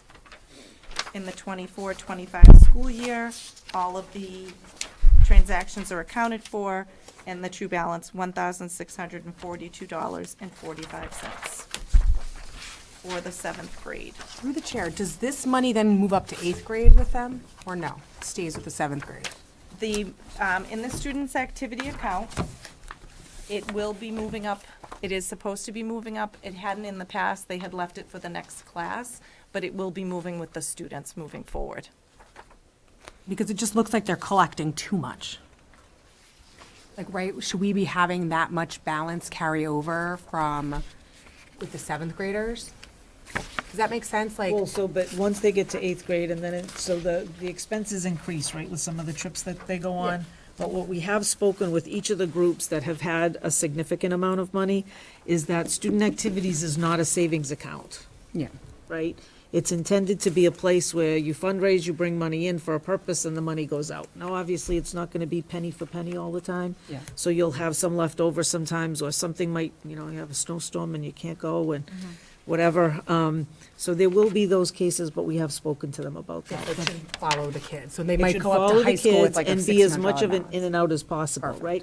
Because ultimately, if it follows, it's intended for the kids who raise the money. Yeah. That's why it should follow them. And ultimately, what will happen is, we hope, is that if there is money that follows them, then what they have to come up with later on in their career will be less, Right. right? Yeah. Because then they have something to rely Through on. the chair, 8th grade uses a lot more money towards field trips. Yeah, and so then if they once you can get into follow the high that, school, likewise, Yeah. right? Those Yeah. classes use more, so. No, that's what I meant, like, that's what I was meaning, is Yeah. that, like, this money is 7th grade, like, it should stick with them, Correct. because, That grade if to I 8th. pay $40 for a field trip and they only need 20, then why am I, Yeah. so.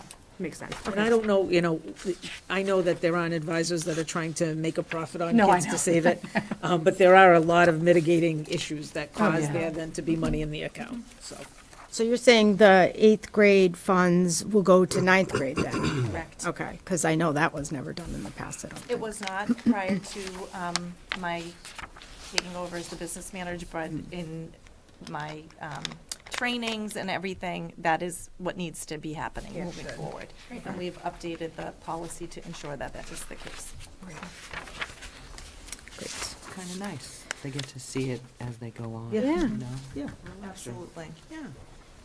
All right, so the next is the Audubon Middle School drama, and this was verified with our Fine Arts Director, Virginia Bailey, as well as a union representative, because she does support that as the Fine Arts Director. So in the balance that was verified was $13,575.44. Again, the very first balance was $11,467.18. There was a carry forward error that has been corrected on these sheets. That was not verified prior to 2019. There were no transactions in that school year. Taking that ending balance to the beginning balance, and the prior business office had made an adjustment on the sheets, but not within the accounting system, so that was then returned, and so they have a true balance still staying at the $11,467.18.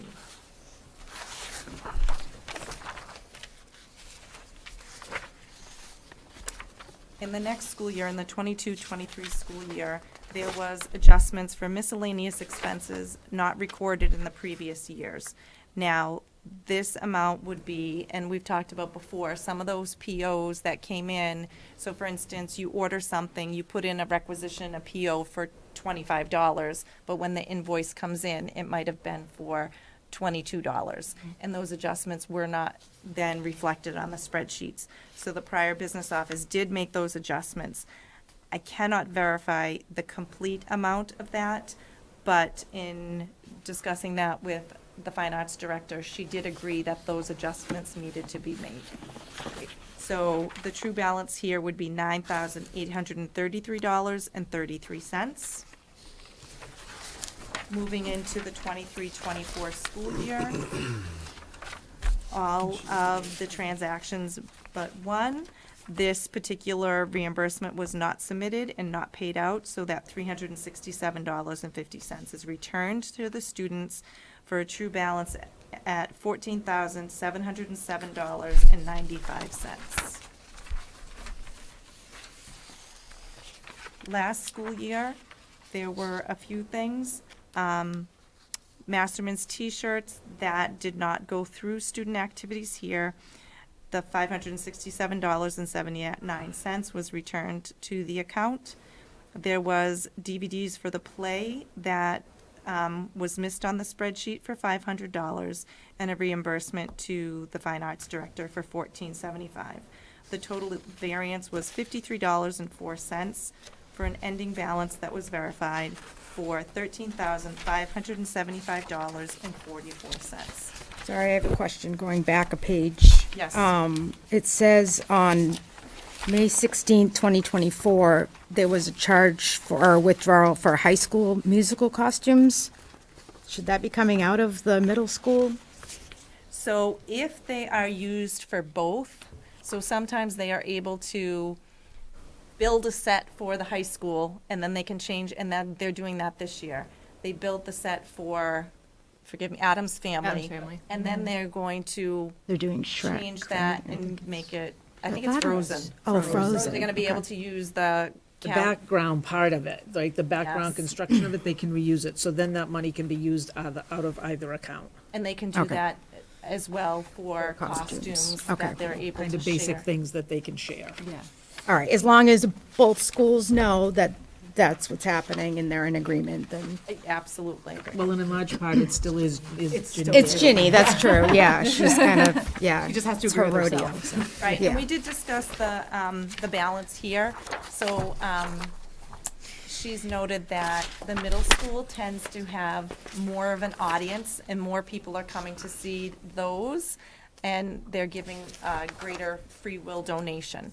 So we did talk about how to offset that, because that is a big balance, but I will tell you, these shows take a lot of, the expenses for the shows, and of course, building the sets now, everything has increased in cost. So this was at the end of last year. All right, so then we go to Auburn Middle School Ski Club. And this verified balance is actually in the negative, and I will go through that with you. Again, starting with $961.50, not verified prior to 2019, no expenses in that year. Again, there were formula errors found and corrected in here, and so we had fixed this. I went through and verified all of the other withdrawals and deposits. This particular one that's highlighted, it says a double payment of $115. These are prior business office notes. They had made the note in the description, but again, that was not in the accounting system, so that is not accounted for here. So there was no variance here. The true balance to end this year was $2,034.50. So how is that gonna be rectified, or is it just not? It's just gonna be, we're out 115? It actually isn't there, it's not even noted in the withdrawal or in the deposit. It was just a spreadsheet error note. It was So a note that they said somebody still needed to be refunded, and it was never done. So that means somebody did not follow through with their paperwork to get that refund. Okay. Keep it, got it. So then the 22-23 school year, there was a carry forward error that has been corrected. And again, there was a return check, but they noted it differently. No variances this year. Their true balance is $144.50. This year gets a bit tricky. In 23-24, there were many duplicate entries that needed to be adjusted, and they are highlighted in yellow. The very first one, what ended up happening when they carried these spreadsheets forward for this school year, they left in the prior years. So if you look at the year before, all All of of those that- entries on the year before are there again. So because it's supposed to Yep. be July 1st to June 30th of that Same school dates. year. Through the chair, who was copying this? The business office at the time, or the teachers? The secretary, the treasurer, who's typically the secretary at the school. All right. Now it is my office that makes sure the spreadsheets are ready to start the school year. Got it. Okay, good. 'Cause, Make sure that this is like a dumpster fire. If it, yeah. So all that highlighted in yellow has been done in the prior school year. Okay. However, there was one duplicate entry that would have, it's in their favor for $1,890.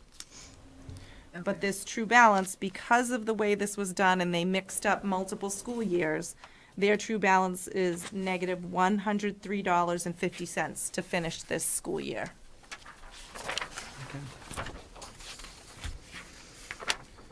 We start last year with that. And so, because of the mix-up, they started in the whole $103.50. They had lumped all of their AA transportation together, so I needed to make sure those invoices actually matched up. They were a penny off. We have let everybody know that they need to put them in as each separate entries. We can't group things like that. And unfortunately, there were formula errors in the year before, so their true balance is negative $2,508.49. As of right now. Well, as of June 30th of 25, of FY Okay. 25. That's been the cutoff date for all of these. Yep. Okay. So they just had ski club. So what, did they fulfill the debt before these kids could ski, or like what? They wouldn't have, because this was still ongoing before they started ski club. So what will happen is, as we go through and I show you the ending, we're gonna be able to bring them to zero because of errors of the past. Okay. And I know we've talked about this before, but this should be like a in and out thing, like it should. Correct. Yeah. Correct. Be self-balancing. The money goes in, the money comes out, it's back to even, and no balance carryover. Yes. So then there were a few accounts that were, it's the fundraiser sub-account and a miscellaneous sub-account that middle school had had. So this fundraiser account for this year, again, $792.71 was not verified prior to 2019. There are no transactions that happened here. Then we move forward to the next year. This is the FY '20 ending balance. There was no activity in FY '21. They had some other notes, but it stays a true balance. Again, in the next year, no activity, true balance $792.71. The next school year, the 23-24, as well as the 24-25. This was reviewed with Mr. Carlson and the student activity treasurer. What does summer reading and environmental mean? That is, if you take those two together, Right. it equals, to be honest, that is prior to me. This is prior to my business office. I don't. I mean, it equals the balance. I just, But I think Mr. Carlson indicates that this is not an active sub-account. This is not an active This sub-account. is not active at Okay. this point. There are no advisors No. or an advisor that can Oh. speak to this. so, So it would have been someone that was here several years ago that would have started this, maybe going back to 1920 or prior to that. So it's just been sitting in the spreadsheet, this amount. so, This would be one of those amounts that we would absorb. okay. For the negative. And help. Yep, Through the chair, that's what was my next question. So this is one of those, okay. yep, and the miscellaneous as well. So the miscellaneous sub-account began with $713.62. Again, that's not verified. There was a prior business office adjustment, so their true balance was $502.73. Again, the next year, no, in the FY '21, no transactions. We go to the 21-22 school year, and then there were some transactions. One of those was reimbursed in the prior fiscal year. The next one was unaccounted in the prior fiscal year, even though it should have been. And then the prior business office adjustment. So the variance was $25.74, bringing the true balance to $283.97. FY '23, no transactions. FY '24, no transactions, and again in '25. So the true balance of $283.97.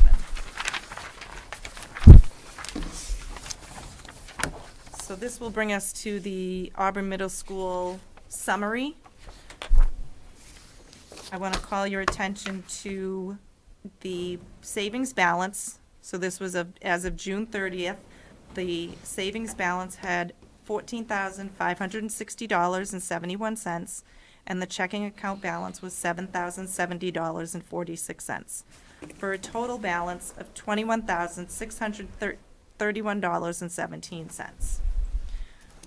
But at that time, the Auburn Middle School spreadsheets, the first column, totaled $20,696.37. Now, as we did the audit adjustments, there was a variance of $4,888.75. largely due to the interest that was not accredited in the spreadsheets. Okay, and you can see there that there was $6,262.33 that they had not recorded in the spreadsheets for the interest. So, in the third column, you see the audit true balance, which is what has been verified with all of the advisors. The interest is verified with the bank statements. So, based on the audit, the true balance would be $25,585.12. Well, we need to make sure that is the same figure as what is actually in the bank. So there is a difference of $3,953.95. To bring that down, if we use the inactive clubs that you can see at the bottom, of the inactive clubs that you had voted on before for $234.08, the ones I brought forward, again, the miscellaneous and fundraisers came forward today. Library had come forward last time. So the grand total of the miscellaneous inactive clubs would be $1,645.24. And to make up the final difference, we would use the interest, $2,308.71. So that what is in the savings and checking account and what is noted in the spreadsheets would be in balance for $21,631.17 for June 30th of the end of FY25. And you can see my recommendation as to what the balances would be, and there you can see as far as the one that was concerning was Ski Club, and we would bring Ski Club in balance to be at 0. Through the chair, what normally happens with that interest? The interest stays there, and its school committee gets to vote on what is used. Typically, that is used to pay for the external audits that happen. The interest is also used to pay for the check orders, the deposit orders for the checking account. And in this case, we've asked for the interest to be used to bring those accounts in order. So the interest is there to pay for those, and depending on what the audit is, it can be, I don't know what, it was like $4,000 for the audit last time, the external audit. Do we know how much interest we still have in there, or are we depleting it? We're not depleting it. As you can see, my recommendation, the balance of the interest would go to $2,777.21, so that we can bring everything. And this was as of June 30th. I don't see that number. Can you? The top line. The very top line Oh, is got the it. interest. If Got you it. follow that Okay. across, Yeah, the I true see. balance of interest in our accounting system and in the bank, $7,594.41. I got it. Okay, thank you. Sorry about that. Any questions? No. Okay. So I would need a vote to approve the audit adjustments for Auburn Middle School. Make a motion to approve the audit adjustments to the Auburn Middle School student activity sub-accounts as presented by the business manager. Second. All those in favor? Aye. Aye.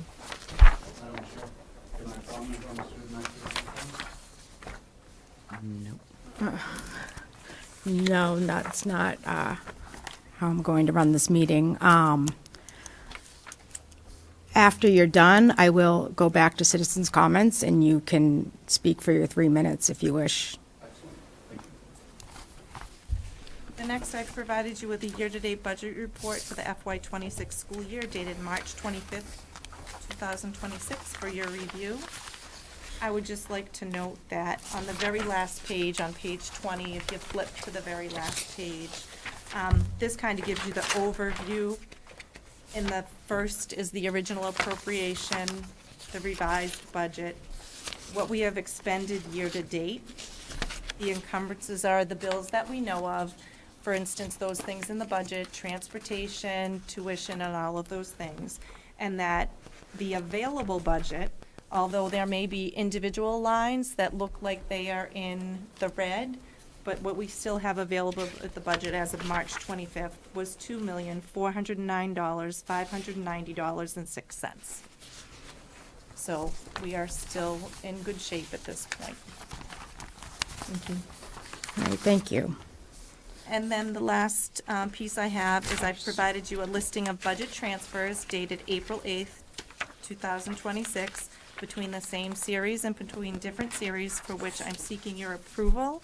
And this is to bring the negative individual lines in the budget to balance. And I would need your approval.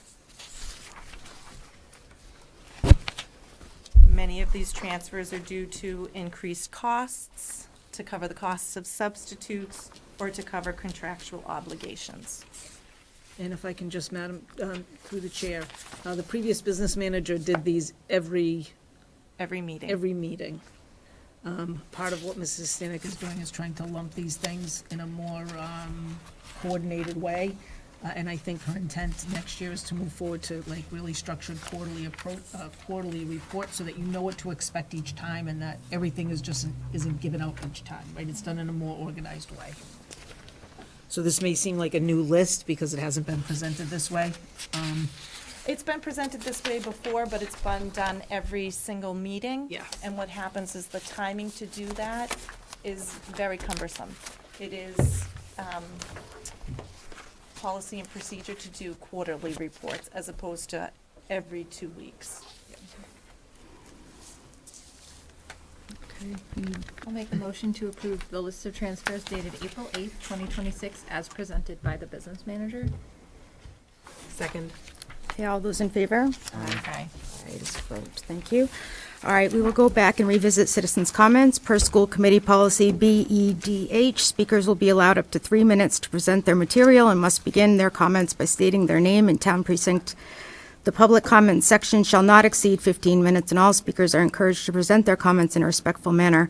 Topics for discussion should be limited to those items within the school committee's scope of authority, review and approval of the school district budget, the performance of the superintendent, and the policies of the district.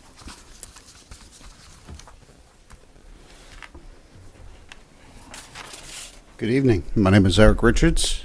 I'm from Precinct 4, I believe. And I'm here to speak to you tonight on a number of topics. I'm glad to see Mr. Scargas is here. I'm disappointed that he wasn't extended a seat at the table or an invitation prior to tonight. One would think as soon as his contract was signed, he'd have been offered a seat at the table or at least the opportunity to participate. I'm glad he's here. It's Next. Dr. Skaza, just so you know. Not Pardon Skaza, me. Sorry. Dr. Scarza. We haven't been formally introduced, so. Thank you. All And right. plus, I'm old. Maybe I'm a little Continue. confused.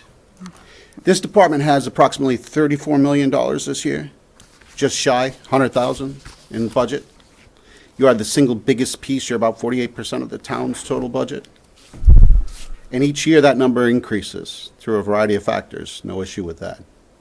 But what we have since at least November is a finance department in crisis. Everything described here tonight was what is termed, to folks who understand finance or accounting or business, as a manual reconciliation. There's no audit done. You are manually taking the books, you are matching transactions, and when they don't match, you force them to come into balance. This is not an audit. By Massachusetts law, you're required every 3 years at minimum. They prefer every year, and they prefer it to be an outside firm, but they recognize that some districts cannot. They allow you for 2 years, at least by their recommendation, to do your own review. And then the third year, you're required to do a procedures under agreement contract with an outside auditor, where you set the scope. Ideally, it's supposed to be the school committee, though I could find no vote or minutes or anything that set out any course of how that agreement was scoped or done. Very interesting, because it should require this body's vote. 1 minute. I'm hoping in the future that will happen. Next, we have quite a bit of misinformation coming out about audits. When you say audits to regular people, they think, oh my goodness, the man is coming to my door. They're going to go through my bank accounts. They want to see all my Dunkin's receipts, all my Cumbies. They want to know when money entered and when money left. Who, what, when, where, why. Hasn't happened. So I would appreciate it if the district would stop using the term audit, because it's not what's happening here. Further, in the last 4 months or so, as you've gone through the reconciliation, a number of you have brought up great points. But I think you've lost a little bit of sight from the major picture. Starting in 2012, this body was responsible for those audits that I just mentioned. Thank you. Moving forward every year, every 3 with an outside firm. They didn't happen. There's no record, there's no documentation, there's been no discussion. It's like a black hole from 2012 to 2018. Fast forward to 2019. There are outside financial firms that were contracted that explicitly put down in writing. There's 6-figure variances at the top level of accounting between the department and the town. There's 6-figure variances between the school and the bank account. Now, I don't know how many of you worked in the private sector, but most of us would be getting visits from detectives if that was allowed to continue. Give you 1 more minute. Certainly. I would expect, moving forward, that each of you, you're all talented individuals, look at the failures and correct them. Let's start. The teachers and the account in the club, the folks that oversee the clubs, they failed. The principal, who's bonded and responsible to oversee the clubs and responsible for all of these variances and making sure they don't happen, failed. Okay, thank The you. businessman, Thank you. enjoy your evening. Thank you for coming. Thank you, you too. All right, we do not need executive session night. tonight. Can I get a motion to adjourn, I'll make a please? motion to adjourn. I'll second. All those in favor? Aye. Aye, it is a vote. It was 4 minutes and 25 seconds.